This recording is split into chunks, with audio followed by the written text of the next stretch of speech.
Здравствуйте, дорогие представители разных культур и народов. Наш мир многогранен, как и его обитатели. Менталитет жителей той или иной части света зачастую зависит от их привычек, путей развития или даже климата. Погружаясь в фэнтезийные миры, мы часто поражаемся многообразию их обитателей, но далеко не всегда обращаем внимание на общий фон и уникальность каждого представителя той или иной расы. Поэтому сегодня я решила рассмотреть менталитет жителей Тамриэля. И рассказ свой начну, пожалуй, с каджитов, ведь все мы любим котиков, правда?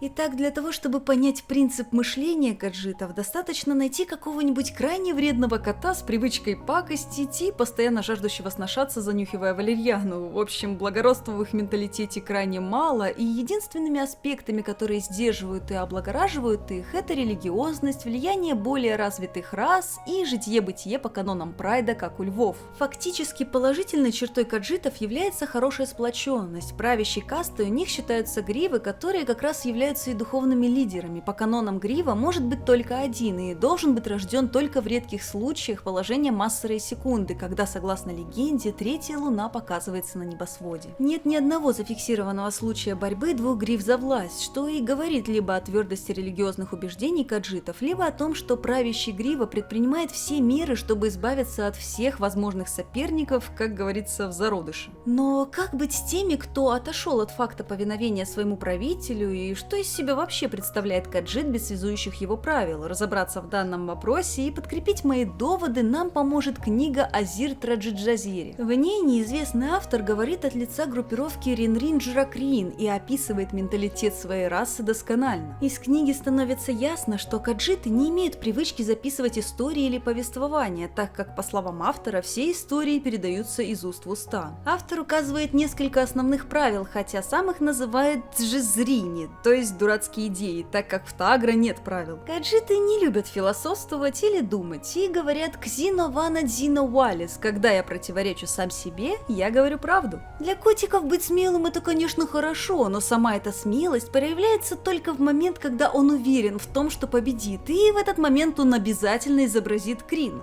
то есть улыбку. Честный бой точно не для этой расы, так как они считают равный поединок скучным и сражаются только в случае полной уверенности в своем превосходстве. Фактически, я буду смелым только когда мне выгодно. Отсюда выходит следующее правило. Ваба маззи ладжита, бежать необходимо. Не можешь победить? Беги подобно трусу, прячься в камышах и сиди тихо. Фусазай варвар, наслаждайся жизнью. Тут же автор советует примерно следующее. Жизнь коротка, если в последнее время вы не занимались любовью, то, пожалуйста, отложите эту книгу и займитесь делом. Объясняет, что нет ничего плохого в беспорядочных половых связях, и сам удаляется на время, после чего возвращается и дописывает фразу «Хорошо, еще раз приветствую вас. Не осуждайте нас за наши непристойные шутки, наши пьяные загулы и наш лунный сахар. Фусазай вардар, убивай без сожалений. Каджитам выгоднее действовать из-под тишка, зачастую не сражаясь вовсе. Представьте, что вы перешли такому коту дорогу, вы намного сильнее, и он боится идти в лоб. Будьте уверены, он обязательно попытается убить вас, ну или хотя бы напакостить. Азир дурарис, мы щедро даем людям. Фактически тут описывается подкуп народа сладкими речами, которые сами же Ринринджера осуждают в других правителях и тут же применяют, подкрепляя это подкупом в виде золота и лунного сахара. И последнее правило Азир Траджиджазери, что и переводится как «мы берем по праву сильных», которое по-простому так: если это не будет моим, то не будет ничьим. Изначально группировка Ринрин-Джракрин возомнила себя вестниками свободы и хотела отвоевать у графа Лиавина свои земли, но, как сам автор заявляет, если не получится вернуть земли, то значит надо сделать их непригодными для жизни, а то, что потом сами каджиты тоже не смогут жить на них, их ни капли не волнует. И тут же автор заявляет, что основная задача отомстить. Везде противоречия, но, как он и сказал, у каджитов так заведено: когда я противоречу сам себе, я говорю правду. По мне, так просто нелепая отмазка, объясняющая кучу несостыковок и вранья, которые твердо закоренились в менталитете этой расы.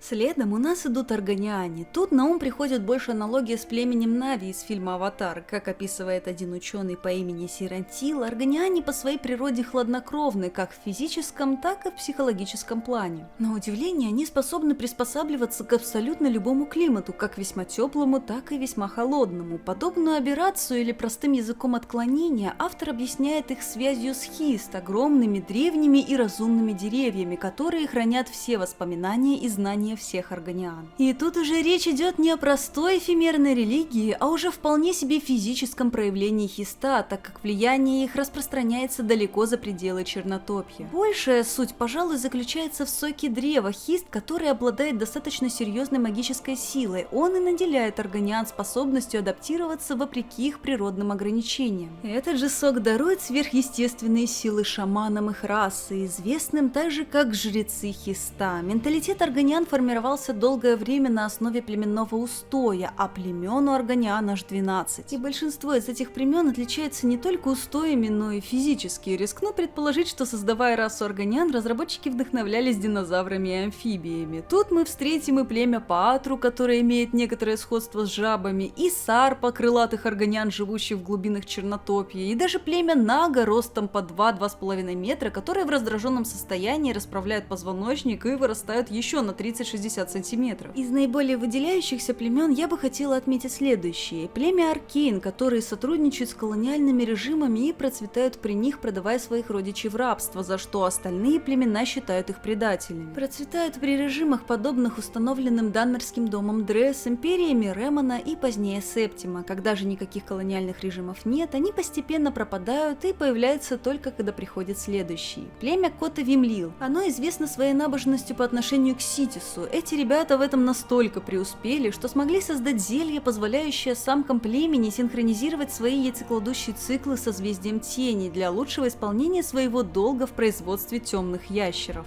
И последними идут самое коммуникабельное племя с достаточно высоким интеллектом – Саксхлил. Это единственные представители, которых можно встретить по всему Тамриэлю, достаточно дружелюбны по отношению к другим расам и весьма миролюбивы. Так как большая часть их развития проходила в племени, а потом и среди остальных рас, те впитали в себя достаточно много хороших качеств от всех. Их менталитет сложен из понимания связи между друзьями, братьями и хорошей коммуникабельности в связи с обучением среди людей и меров. Фактически им не чуждо понимание чести и доблести, в отличие от тех же самых каджитов. Самым интересным случаем, который наглядно показывает различия между аргонианами и каджитами, подтверждая этот момент, является случай, когда в Лиявине в момент конфликта каджиты толпой сбили одного нищего аргонианина, Диха Бездельника. Вместо того, чтобы решить все один на один, каджит подговорил своих на такую честную драку. И если вам интересно, то при игре в Обливион просто поспрашивайте прохожих, и они поведают вам эту историю. Итак, норды – гордый и грубый народ, родиной которых ныне является заснеженный Скайрим. Сама культура нордов берет свое начало в вечной борьбе и варварских повадках. Бытует ошибочное мнение касаемо их интеллекта, однако это не так. Сам их менталитет основан на грубой силе и воинской славе. Для такого человека честь, как правило, превыше всего, а храбрость должна быть неотъемлемой частью. Сами норды чтят традиции своих предков и не терпят какого-либо вмешательства в их культуру.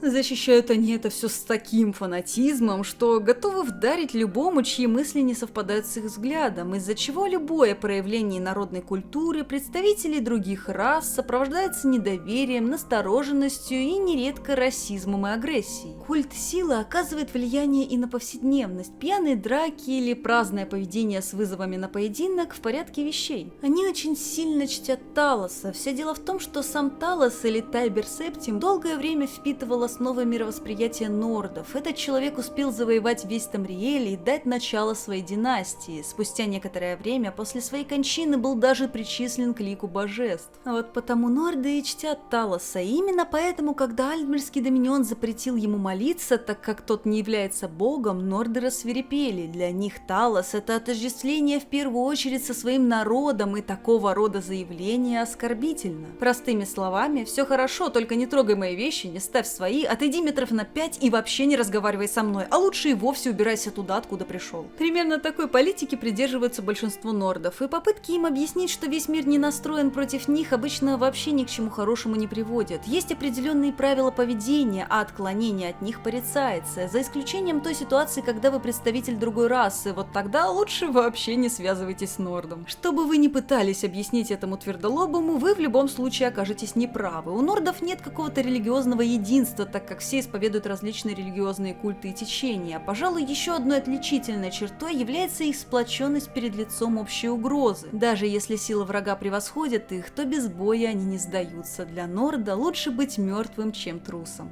Орки или арсимеры весьма странны по своей структуре и традициям народ. Они больше напоминают этаких ребят, успевающих каким-то образом за одну ночь умудриться отстроить оборонительную башню и запереться в ней. Наиболее постоянно пытающихся обустроиться в мире персонажей вы навряд ли встретите. Существенное отличие, пожалуй, имеют только орки Арсиниума и Скайрима. Если первые пытались приобщиться к новой вере в Тринимака, то другие являются полной противоположностью и поклоняются Малакату. И о вторых пойдет речь. Орки Скайрима в основном живут в крепостях, и каждый из них подчиняется определенному своду правил, именуемый Кодексом Малаката. Сами орки, или по крайней мере некоторые из них, полагают, что кодекс им устно передал лично Малакат. Он накладывает на каждого орка из крепости очень строгие ограничения и устраивает это далеко не всех, посему много молодых орков покидает свои крепости в поисках приключений, ну или хотя бы приличной работы. Покинувшие крепость орки считаются изгоями. Сама жизнь в крепости совсем не веселое времяпрепровождение, а потому и не особо много кто скучает по ним позже. Не приведи, Акатош вам родиться орком в Скайриме. Как только вы родились, у вас просто фактически нет никакого выбора. Вы заложник ситуации, и ничего вам не видать дальше, чем кодекс Малаката. Он просто вообще решает за вас все. Кто орк, его профессия, жизнь и даже будет ли он вообще жить. Ну разве что вождем стать сразу при рождении не получится. По правилам вождем может стать только тот орк, который убьет предыдущего вождя в честном поединке. Как только вождь получает свой титул, он выбирает себе 2 жен из других орочих крепостей. При этом одна из жен должна быть обязательно искусным кузнецом. Собственно, женщины в крепости орков могут быть лишь женами, временно незамужними сестрами, матерями, либо дочерями вождя. Мать вождя, не занимавшаяся кузнечным ремеслом, обычно становится шаманкой и передает свою мудрость другим женщинам племени. Причем дочери вождя могут служить материалом для заключения договоров и сделок с другими вождями и крепостями. Мужчин-орков кодекс Малаката вообще не щадит. Каждый из них должен либо стать вождем, либо служить вождю, либо пойти в пень подальше. Выбора особо немного. Все мужчины в орочьей крепости это либо сыновья, либо братья вождя, и каждый из них вправе в любое время вызвать главу племени на поединок. В крепости, как правило, живет лишь одна семья, и не было ни одного случая проживания 2 семей в одной крепости. И орки действительно живут так по сей день, кроме тех, которые ассимилировались среди остальных народов Сиродила. Их я не затронула, так как они ничем не отличаются от толерантных имперских граждан и каких-либо особенностей не имеют. Бретонцы или бретоны в основном берут свое начало от манмеров, полукровок, получившихся из людей и эльфов, поэтому истоки их архитектуры и культуры происходят именно от них. В основном бретоны разделены на множество различных группировок, однако стиль одежды, сама архитектура и обычаи одинаковы. Как правило, они закоренелые сторонники традиций, поэтому не склонны к переменам в культуре. Деревня народа часто выстроена по принципу пару магазинов, таверна и, как вишенка на торте, богатое поместье. Люди, несмотря на все их стремление к обособленности, схожи в одежде, именах и даже в акценте. Бретонцы весьма манерны, в основу всего их менталитета вложен интеллект и самосовершенствование, а представители знатных родов и вовсе проводят время за изучением точных наук и во главу угла ставят практичность, нежели что-то эфемерное. Иерархические отношения у представителей этой расы в порядке вещей, им не чужды высокие манеры и стремление к власти, пусть даже над небольшим участком земли. Обращаясь к истокам, вы помните, что бретонцы произошли от манмеров, а те переняли магическую силу от эльфов. Таким образом, хоть была попытка сильно занизить эту магическую силу путем разрешения браков манмеров только с людьми, но до конца магия из крови народа не ушла. Результатом такой вот особенности в культуру тесно вписалась и гильдия магов. Она стала иметь иерархическую структуру и распространилась в основном по богатым районам Хайрока. Дети в раннем возрасте проходят испытания на определение магического потенциала, и те, кто их выдерживает, начинают обучаться по специальной программе, которая финансирует сама гильдия магов или в некоторых случаях независимые спонсоры. Скажем, магия является неотъемлемой частью культуры, и потому ее использование и практическое применение являются весьма актуальными как для государства, так и для организаций, не имеющих отношения к официальным структурам. Также эти ребята не рвутся в бой с жаждой отвоевать новую территорию. Многим из них хватит и маленького пригорка в Хайроке, и возможность править небольшой деревенькой. Вероятно, им хватает и своих микрозавоевателей.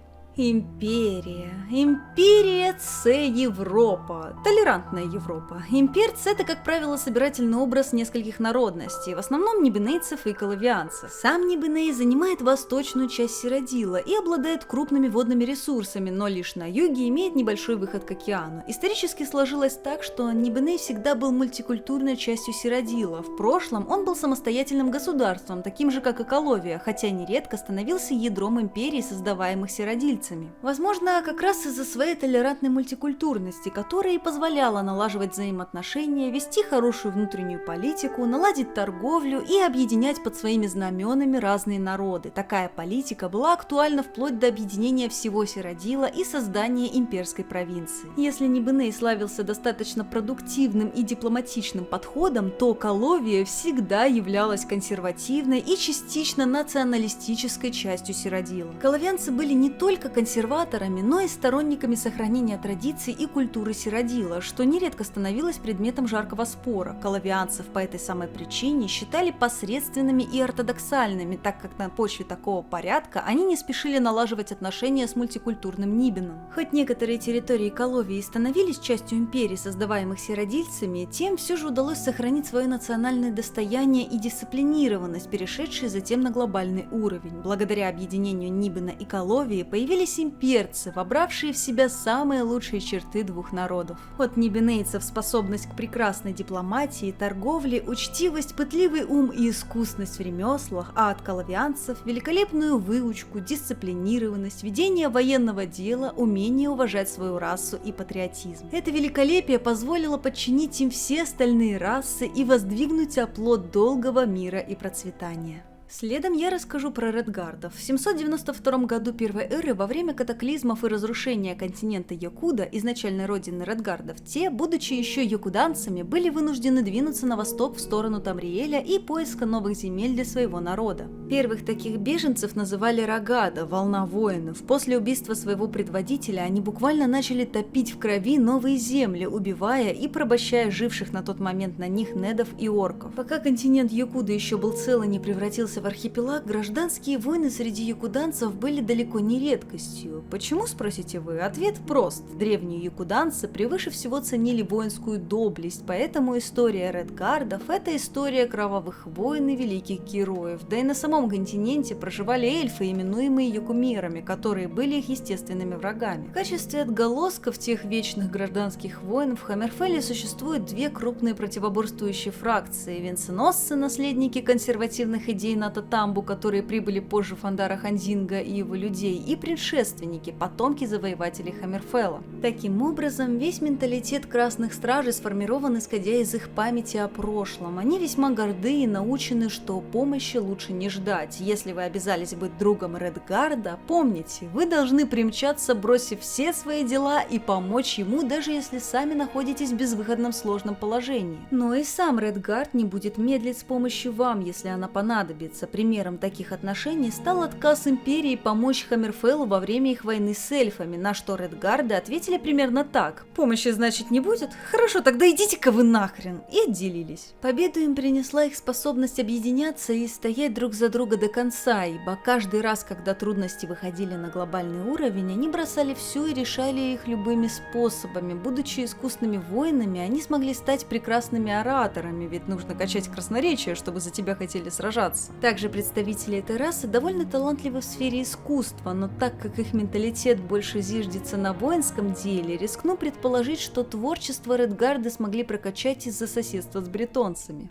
Данмеры, у этих ребят традиции – это что-то с чем-то, образовавшиеся еще со времен, когда великая вилотийская культура пришла в упадок и деградировавшие кимеры образовали племена. Эти самые племена позже эволюционировали в современные великие дома. Представители этой расы всесторонне развиты, имеют весьма высокий интеллект, позволяющий им преуспевать не только в изучении наук и магии, но и в освоении различных навыков, включая владение разного рода оружием и ремесел. Характер данмеры имеют станет мрачной и сдержанной. Чужеземцам они не доверяют, да и особо не любят, из-за чего любой приезжий зачастую видит Данмера в первую очередь как высокомерную, гордую и закрытую личность. Традиционно общество Данмеров является клановым, в котором лояльность к роду ценится превыше всего. Единственным исключением являются, пожалуй, варварские шлендерские племена, которые так и остались на уровне деградировавших химеров. Кроме великих домов существуют также и тайные организации, как Морак-Тонг и Камона-Тонг. Помимо них куча мелких гильдий и общества, предоставляющие различный перечень услуг, от простого сопровождения до перевозок и так далее. Сама общественная структура Данмеров хоть и имеет значительные отличия, но крайне схожа с той, которая существует в Империи. Данмеры, тем не менее, открыто используют рабство и защищают эту практику всеми доступными способами, то есть даже во времена присоединения к Империи Септимов это была единственная раса с узаконенным рабством. Причем, хоть основу рабов составляли органиане и каджиты, нередко встречались и представители других рас, включая даже самих темных эльфов. У данмеров, как и у остальных народов Тамриэля, имеется собственный язык, основанный на дейдрической письменности. Как и все в их культуре, он поделен на две части: Данмерис, язык великих домов и оседлых данмеров в целом, и Эшлендис, язык эшлендеров. Оба языка довольно похожи, так как ведут свое происхождение от одного, кимериса. Это, кстати, довольно схожая структура с японским языком, который также поделен на хирагану и катакану и идет от китайского языка. Особенность их религии заключается в храме трибунала. Для этой расы характерно поклонение живым богам. Эшлендеры же, которые выбрали кочевой образ жизни, не признают трибунал и считают его богов ложными, поклоняясь духам и предкам. Многие сторонники трибунала, фанатично отстаивающие свою веру, стремятся избавить моровит от эшлендеров, считая их еретиками. Из похоронных ритуалов у данмеров принято сжигать тела покойников, прах которых затем собирается в урны или особые бассейны и хранится в темных залах крипт и склепов по всему Моровинду. Храм трибунала заботится об этих местах, так как в его доктрине культ предков также значим. Данмеры обладают связью между живыми членами семьи и бессмертными духами их предков. Новые родственники, пришедшие в дом в результате бракосочетания, становятся членами семьи после ритуала и клятвы клану. Фактически это входит в каноны свадьбы. Для защиты себя и своих родовых гробниц данмеры призывают духов предков, и по этой причине чужеземцы считают жителей Моровинда некромантами, хотя сами темные эльфы негативно относятся к некромантии и таковыми не являются. Отличительной чертой данмерского сообщества является отсутствие развязности во время различных праздников, которые так свойственно человеческим культурам. Любое празднество для них скорее долг, а не веселье, поэтому и проводятся они достаточно спокойно и мирно.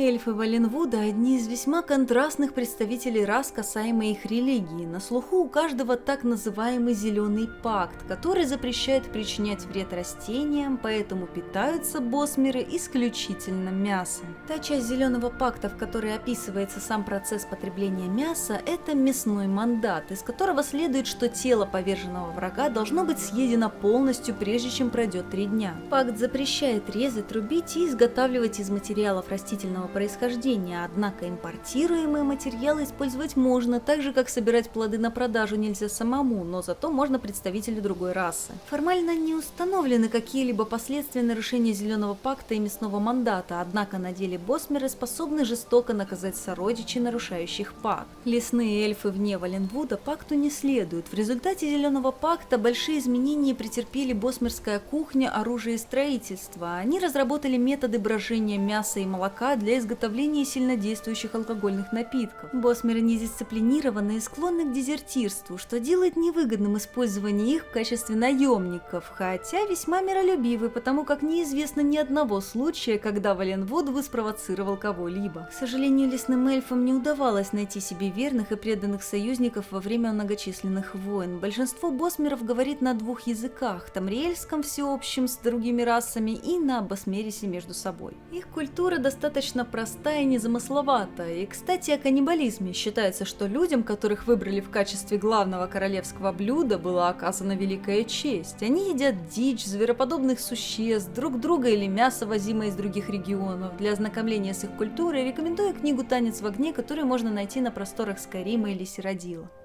Поехавшие на чистоте своей расы, превозносящие свое происхождение и интеллект, вечно совершенствующиеся личности, если где и поискать утонченных особ, так это среди альтмеров. Разговаривают они вычурно, часто употребляя метафоры и эфиризмы, к остальным расам относятся весьма пренебрежительно и с слегка заметным расизмом. Высокие эльфы обладают хорошей расположенностью к магии, и познание в тайных искусствах для них в порядке вещей. В их крови буквально течет магическая сила, однако она и привносит свои минусы. Они не такие искусные воины и не столь сильны физически, их основным оружием является больше интеллект и внутренний порядок. В каком-то смысле они мнят себя эстетами и склонны к роскоши в любом ее проявлении. И да, в этом они настолько дотошны, что зачастую уделяют внимание даже мелким деталям, что можно заметить в их архитектуре, одежде и манере разговора. Альтмеры во многом считаются избалованной расой, однако немало в культуре империи Тамриэля было позаимствовано как раз у них. На островах Сомерсет вечное лето, и альтмеры в своем обиталище вольны делать, что хотят, с большим объемом свободного времени, что и стало катализатором их страсти к самосовершенствованию, и не мудрено, что большинство эльфов считают какого-либо бродягу на улице недалеким олухом, да и вообще любой, кто, по их мнению, тратит время впустую, не вышел умом. В отличие от тех же самых каджитов, при теплых условиях зверораса выбрала путь более животный и недалекий. Эльфы выбирали союзы, и в одном из таких союзов участвовали как раз каджиты. Во времена, когда на небе пропали 2 луны, альтмеры заявили, что то было дело рук их магов. И что же вы думаете, каджиты таки поверили в это и стали относиться к эльфам как к высшим существам, став их постоянными союзниками? Конечно, облапошить столь наивных котов не составило трудности. Интеллектуальная иерархия – самая сильная отличительная их особенность от остальных рас.